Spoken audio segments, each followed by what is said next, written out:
Media nature viewers யாவருக்கும் இனிய வணக்கம். நாங்கள் இன்று தவறாக உணவை சமைப்பதால் ஏற்படக்கூடிய பாதிப்பை குறித்து பார்க்கலாம். நான்ஸ்டிக் பாத்திரத்தை பயன்படுத்தி உணவுகளை சமைத்து உண்பதால் ஆணின் பிறப்புறுப்பு பாதிக்கப்படுவதாக இப்போ தகவல் ஒன்று வெளியாகியிருக்கிறது. இது உண்மையிலும் முற்றும் நம்பத்தகுந்த ஒரு தகவல் தான். இந்த தகவலை நான் லங்காபுரி நியூஸ் சைட்ல இருந்து தான் எடுத்து நான் இறுதி வரை பாருங்க, உங்களுக்கு புரியும். தற்போது நாங்கள் நவீன காலத்தில் வாழ்ந்து கொண்டு வருகிறோம்.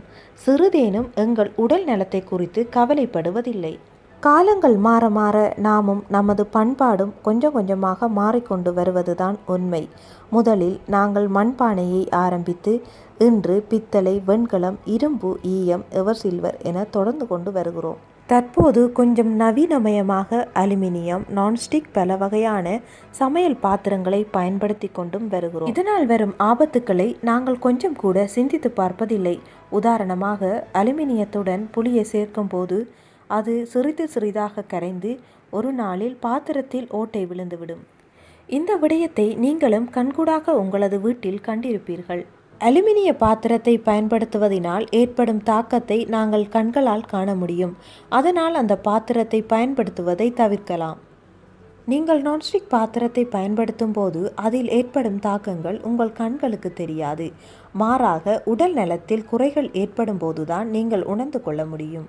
நாங்கள் நான்ஸ்டிக் பாத்திரங்களில் சமையல் செய்து சாப்பிடுவதனால் நமக்கு பல்வேறு உடல்நல குறைபாடுகள் வருவதாக சமீபத்திய ஆய்வு ஒன்று தெரிவித்துள்ளது.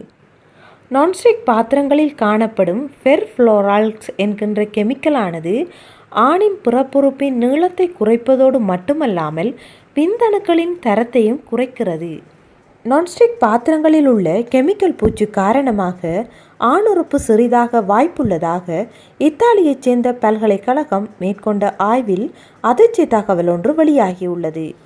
எங்கள் உடல் நலத்தை பாதுகாத்து நாங்கள் ஆரோக்கியமாக வாழ வேண்டுமென்றால் மீண்டும் நாங்கள் பழைய காலத்துக்கு திரும்ப வேண்டும். ஆகவே மண் பானை சட்டிகளை பயன்படுத்துவதே சிறந்தது என்பதை பரிந்துரைக்கிறேன். இந்த தகவல் உங்களுக்கு பயனுள்ளதாய் அமைந்திருந்தால் நீங்கள் உங்கள் நண்பர்களுடன் பகிர்ந்து கொள்ளுங்கள். இது குறித்ததான உங்கள் கருத்துக்களை கீழே உள்ள கமெண்ட்ஸ் பாக்ஸில் பதிவு செய்ய மறக்க வேண்டாம். நீங்கள் இன்னும் எமது மீடியா நேச்சர் சேனலை சப்ஸ்கிரைப் செய்யவில்லை என்றால் சப்ஸ்கிரைப் செய்து பெல் பட்டனை பிரஸ் பண்ணுங்கள். அப்போதுதான் நாங்கள் போடும் வீடியோக்களை மிஸ் பண்ணாமல் பார்க்க முடியும். இணைந்து கொண்டமைக்கு நன்றி.